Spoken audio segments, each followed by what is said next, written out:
Imagine arriving on a planet where people love so deeply, they build entire lives around feelings. Messy, beautiful, and completely illogical. One alien came to Earth expecting facts and data, but instead she found something that challenged everything she knew: human connection. If you're new here, don't forget to subscribe to the channel and show your support with a thumbs up by liking the video. Now let's dive into this wonderful story. The night was still when the spacecraft arrived.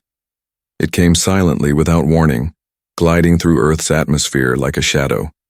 No one in the small countryside town noticed the smooth, silver shape settle into the tall grass of a quiet field. The craft, sleek and seamless, shimmered faintly under the moonlight before disappearing completely from sight. It had activated its cloaking system, something Earth's technology had no hope of detecting. To the world, nothing had changed. But something remarkable had just touched down. Inside the ship, Leora sat quietly, her hands resting on the edge of her control panel. She took a slow, steady breath. Her skin, a soft pearlescent shade that reflected hues of blue and lavender, glowed faintly in the dim cabin light. She was calm on the surface, but inside her thoughts raced. This was not just another field mission. This was history, the first direct contact between her people and humans. She had studied their behaviors for years, reading reports and reviewing video feeds gathered from orbit. But now, she would experience humanity up close. A small voice spoke from the dashboard, gentle and even. Atmosphere stable, terrain safe for exploration. All systems green. Thank you, Coven, Leora replied. Coven was her assistant, an artificial intelligence designed to help navigate and support her in the field. He had no form, just a voice, but his presence was familiar and comforting. Leora stood and moved to the back of the craft. There, a tall mirror-like panel scanned her from head to toe. With a soft hum, her body shifted. Her tall, willowy alien form gradually morphed into that of a human woman. Average height, brown hair tied back neatly, simple clothes that matched the local style. Her transformation was more than physical. She had studied Earth's languages, speech patterns, gestures, even facial expressions. She would blend in. At least she hoped so. The ship's door opened with a quiet sigh and cool night air swept in. Leora stepped outside and paused. She had seen Earth before from orbit, but this was different. The smells hit her first: damp earth, flowers, something sweet and sharp in the wind. Then came the sounds: chirping insects, the rustle of leaves, a distant dog barking. Her own planet was clean, almost sterile, efficient, quiet, organized. This was wild and alive. She began walking toward the lights in the distance. A small town rested at the edge of the field, its streetlights casting soft yellow glows onto empty sidewalks. The road was empty, and the houses were dark, their windows closed like sleeping eyes. As she walked, she rehearsed the mission in her mind. Her goal was simple: observe and report. But the focus of her study was very specific. Her people were fascinated and confused by human relationships, particularly the emotional bonds they formed around reproduction and love. Back on her world, reproduction was handled by science. Compatibility was chosen by genetics, partnerships formed for efficiency. There was no confusion, no heartbreak, no poetry. But humans, they were different, emotional, messy. They touched and kissed, whispered and wept. They fought and forgave. Somehow, despite, or maybe because of, all this, they thrived. The first building Leora came across was a small cafe. Its sign glowed dimly: Maggie's Coffee House. She peeked inside. A few people sat at tables, their faces lit by warm lights and quiet laughter. She hesitated, then stepped in. The smell of roasted coffee filled the room. Soft music played in the background. No one seemed to notice her entrance, which was good. She found a quiet corner and sat at a small table. Her eyes scanned the room. At a nearby table, a man and woman leaned, in close, talking softly. Their hands touched now and then. They smiled. Their eyes never left each other. "I missed you so much," the woman said, brushing his hand gently. Her voice trembled slightly. "I know," the man replied, his voice deep and warm. "But I'm here now." Leora blinked. The translator in her ear interpreted their words, but it couldn't explain the feeling behind them. She watched as they shared a kiss. It looked strange to her, pressing mouths together, but both humans seemed deeply moved by it. Their bodies responded too, faster heartbeats, flushed cheeks. It was so different from anything she had known, and yet something about it pulled at her curiosity. She pulled out a small device from her coat pocket, pretending to check a message. In truth, she was recording notes. Their interaction puzzled her. Why would a species tie their most important biological function to something as unstable as emotion? Her thoughts were interrupted by a soft voice. "Excuse me, is this seat taken?" Leora looked up. A young woman stood nearby, smiling. She had short black hair and wore a sweater with tiny stars stitched along the sleeves. Leora hesitated, then answered, "No, it is not taken." The woman sat down, still smiling. "I'm Nina," she said. "You looked a little lost in thought." Leora managed a smile. "I was observing. I am visiting, studying human behavior." Nina raised her eyebrows. "Really? That sounds fascinating. Any particular part of human behavior?" Leora paused. "I am especially interested in reproduction and how humans form emotional connections." Nina laughed, not unkindly. "Wow. You're not going easy, are you? That's a big subject." "I want to understand how humans live," Leora said honestly, "and why they choose each other." Nina nodded slowly.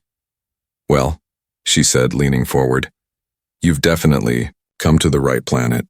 As they began to talk, Leora felt a strange flutter in her chest. It wasn't fear or confusion. It was something new, something warm. And she was only just beginning. The morning sun rose slowly over the quiet town, casting long golden beams across rooftops and winding streets. Birds chirped cheerfully in the trees, and the scent of freshly baked bread drifted from a nearby bakery. Leora stood outside the cafe where she had met Nina the night before, unsure of what the new day might bring. Her human disguise still held strong, and her mind was filled with questions she couldn't yet answer. Emotions, love, longing. She had expected data. Instead, she had found something far more confusing. Feelings. The door to the cafe swung open, and Nina stepped out, blinking in the light. She wore a loose sweater and jeans, and her smile came easily. When she spotted Leora, her face lit up. "Hey, you're still here," Leora nodded. "I wanted to continue learning." Nina laughed and motioned for her to follow. "Well then, let's make a day of it. You've got a lot to see if you're really trying to understand people." They walked through the town together, Leora watching everything carefully. The way people waved to each other, the small smiles exchanged at shop counters, the way laughter echoed down the streets. Nothing was silent here. Nothing was simple. Human life was full of little signals, gestures, tones that meant different things depending on how and when they were used. As they strolled, Nina pointed out different places. "That's the park where people take their kids or go on dates or just sit and think. Over there's the library, kind of a temple of stories. And that corner shop? Best ice cream in town, no contest." Leora tried to keep up, her mind storing every bit of it. "What is a date?" Nina stopped walking and looked thoughtful. "A date is like a meeting between two people who like each other. They talk, eat, sometimes walk together. It's a way to get closer, to see if there's a connection." "A connection?" Leora repeated, confused again. Nina chuckled. "It's hard to explain. It's like when you just click with someone, you feel drawn to them. You want to know them better, maybe love them. Love again." The word kept coming back. It sounded powerful, and from the way humans used it, sacred. "Is love always mutual?" Leora asked. "Not always," Nina said, softly. Sometimes one person loves more. Sometimes only one person loves it all. That seems painful, Leora said. It can be, Nina admitted. But it can also be beautiful. They reached a bench by the lake, and Nina sat down, brushing a few fallen leaves aside. Leora sat beside her, staring at the water. It was calm and still, reflecting the sky like a mirror. A pair of ducks glided across the surface, moving in perfect sync. It fascinated Leora that even animals here seemed to live in pairs. I used to come here with someone, Nina said quietly. His name was Tanner. We were together for years, but then he got a job far away. We tried to stay close, but the distance, it changed things. Leora turned toward her, sensing the shift in Nina's voice. But you still care for him? Nina nodded slowly. Yes. I think part of me always will. That's the thing about love. You don't always choose when it starts, or when it ends. Leora looked down at her hands. On her world, relationships were built by decision, not feeling. Pairs were assigned, matched by compatibility scores and need. But here, feelings seemed to lead the way. They were the map and the compass. What if your emotions lead you to the wrong person? Leora asked. They might, Nina replied. But even then, you learn something. You grow, and sometimes that makes it worth it. The sun climbed higher in the sky, and the two of them continued walking. They passed a street musician playing a soft tune on a violin. The sound stirred something in Leora. It wasn't logical, but it was real. A warm ache in her chest. Was this what humans called emotion? In the afternoon, Nina took Leora to her apartment. It was a small, cozy space filled with books and paintings and soft cushions. There were framed photographs on the walls, pictures of friends, family, even one of Nina and Tanner smiling on a beach. This is home, Nina said. It's not perfect, but it's mine. Leora looked at the photo on the shelf. Why do you keep a picture of someone who is gone? Because he was important, Nina answered. Because even if he's not here now, he was part of my story. That night, Leora returned to her ship, her thoughts heavy but alive. She sat at her console, fingers hovering over the controls. Coven, she said. Begin record. A soft tone responded. Today I observed new aspects of human connection. Unlike my people, humans place great meaning in emotional bonds. They form attachments based on feelings rather than efficiency. They value connection even when it brings pain. There is a kind of courage in that. She paused before continuing. I met someone named Nina. She has shown me the human heart in ways no database could.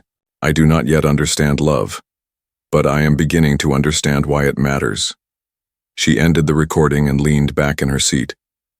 Outside the ship's window, the stars blinked softly overhead, and for the first time since her arrival, Leora no longer felt like a visitor. She felt like she was part of something strange and messy and wonderful. The following morning arrived with soft rain tapping gently against windows and rooftops. The streets of the small town, usually lively with morning walkers, and shopkeepers setting up for the day, were quieter under gray skies. Leora stood beneath the awning of a bookstore, watching people move along the sidewalk with umbrellas and warm jackets. The weather felt heavier, slower, as if the town itself had decided to reflect her mood. She had spent the previous day with Nina, learning more than she had ever imagined about the emotional threads that tied people together. But questions still pressed against her mind. Logic told her that emotions were unpredictable and inefficient. Her training had prepared her to catalog and analyze, not to feel.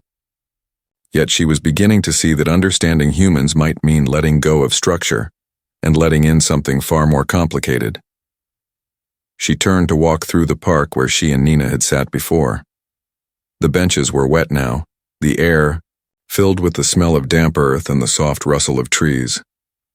As she walked deeper into the park, she stopped suddenly. There, near the fountain, stood Nina, and with her was a man Leora had never seen before. The man was tall, with dark hair and tired eyes. He stood close to Nina, speaking in a quiet, serious tone. Nina's arms were crossed, but her expression was soft. There was something in her posture, in the way her eyes searched the man's face, that told Leora this was not a casual meeting. Curious, but cautious, Leora sat on a nearby bench, pretending to check her device. The universal translator in her ear picked up their conversation clearly, though she tried not to listen too obviously. "I wasn't sure if I should come back," the man said. Nina sighed. "You could have written, called, anything." "I know," he said.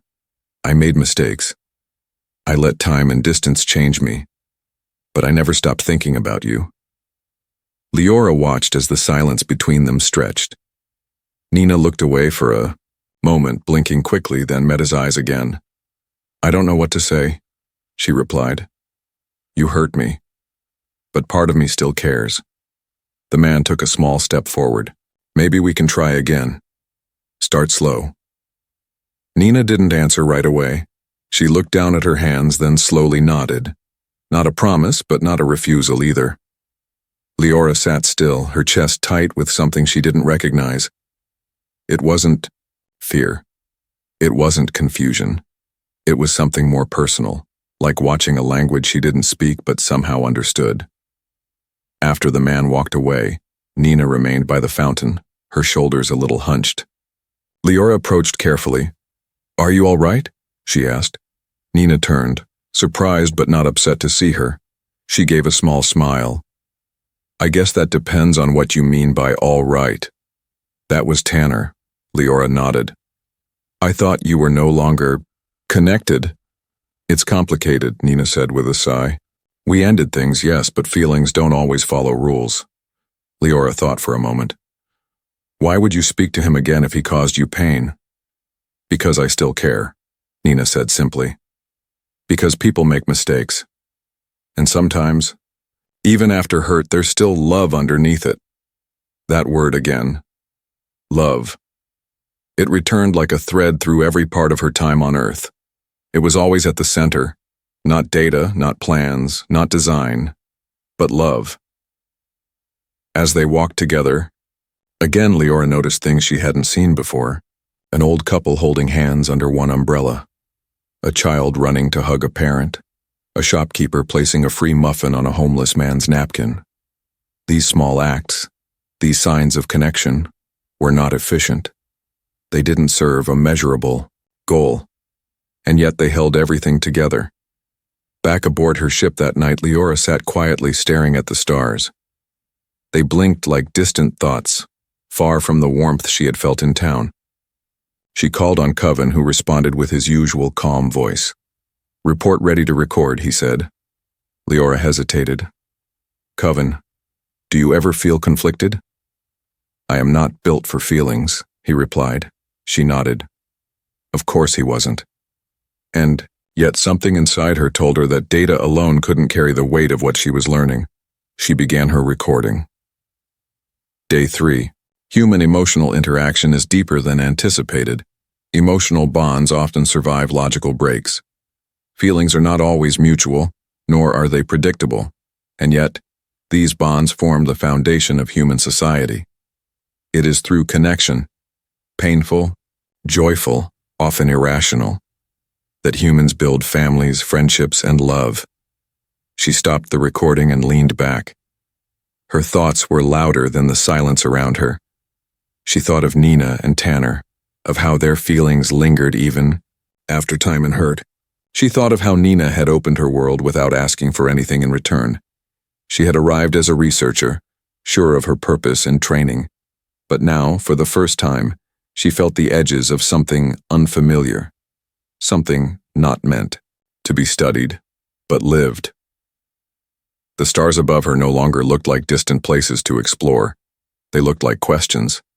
And the answers, she was beginning to realize, were not found in logic, but in connection. And maybe, just maybe she was, ready to stop observing and start experiencing. The morning light came through the trees like soft golden threads. Leora stood at the edge of the park watching the town slowly wake up. A breeze carried the scent of damp leaves and fresh bread, and for the first time, she didn't feel like A visitor. She felt still, as if a part of her had rooted itself here without her permission. Her mission was supposed to end today. Her report was nearly complete. All the boxes were checked, all the observations noted. And yet, something inside her refused to let go. She walked slowly through the town, past the small bakery with the bell that jingled every time someone opened the door, past the flower shop where the owner always smiled and waved. Every detail she passed now felt personal. These weren't just pieces of data. These were memories, echoes of laughter and quiet conversations, of moments shared with Nina, someone she had not expected to matter and now couldn't imagine forgetting. Nina was sitting on the same park bench where they had first talked for hours, her notebook open in her lap, pen in hand. She looked up and smiled as Leora approached. "I had a feeling you'd come," Nina said gently. Leora sat down beside her. "Today was meant to be my last day." "Is it?" Nina asked, her eyes searching Leora's face. Leora didn't answer right away. She stared out across the lake where the sunlight made the water sparkle like glass. "I was sent to study emotions, to understand how humans form bonds, but what I found," she paused, looking down at her hands. "What I found was something I don't think can be fully explained in a report." Nina was quiet for a moment, then closed her notebook. "Some things aren't meant to be explained. They're meant to be felt." Leora nodded slowly. "When I first arrived, I believed emotions were flaws, random, unstable, dangerous, but now I see that they are what make your people strong. You forgive, you hope, you love, even when it hurts." "And what about you?" Nina asked softly. "What do you feel?" Leora looked at her. Her voice was quiet but steady. "I feel uncertain. I feel curious. And I feel drawn to something I can't define." Nina smiled gently. "That's how it begins for all of us." They sat there in silence for a long time, the kind of silence that doesn't need to be filled. Just the sound of wind in the trees, birds calling in the distance, and the soft rhythm of breath. Leora didn't need her translator anymore for moments like these. When the sun had moved higher in the sky, Leora stood. "I need to return to my ship." "Will you come back?" Nina asked. Leora hesitated, then said, "I don't know yet, but I'll say goodbye if I go." Back at her ship, Coven was already preparing for departure. The systems glowed softly, everything calm and ready. She stepped inside and looked around the familiar cabin, but it felt different now. Smaller, quieter. "Coven," she said, her voice firmer than she expected. "Open my final log." A soft chime responded. "Final report. The mission to study human emotional bonding has taken an unexpected turn. What I observed cannot be measured easily. Humans are driven by feelings, love, grief, joy, regret, none of which follow clear rules. Their behavior, while often irrational, creates strong, meaningful connections. These emotions build families, friendships, even communities. While inefficient by our standards, this method has allowed them to grow in ways we never predicted." She paused, then continued with something that wasn't in her original plan. "I have decided not to return home, at least not yet. I need to experience what I have studied. I need to understand it not as an outsider, but as someone living among them, to feel it, not just observe it." There was a long silence. Coven responded with a simple, "Acknowledged." Leora stepped outside her ship and looked back one last time. The field was empty now, just grass and sky. She walked away from it, her path clear and quiet. She returned to town as the sun dipped lower in the sky. Nina was there, waiting on the same bench. This time Leora didn't sit beside her. She stood in front of her, holding out a small silver device, the only piece of alien technology she carried openly. "I won't need this anymore," she said. "I think it's time I stop being just a visitor." Nina stood and took her hand. their fingers curling together easily, naturally. "Welcome," Nina said. "You're home now." That night, Leora moved into a small guest room above the bookstore. She introduced herself to the neighbors as a traveler who had decided to stay. She took a job helping organize local events, slowly building a place in this curious, chaotic world. And far above Earth, her ship sat cloaked and silent, waiting. But Leora didn't look back. She didn't need to. Her final choice wasn't about the mission, it wasn't about duty or data. It was about belonging. And in the heart of a small town, with messy lives and deep connections, she had found something she never expected, a new kind of home.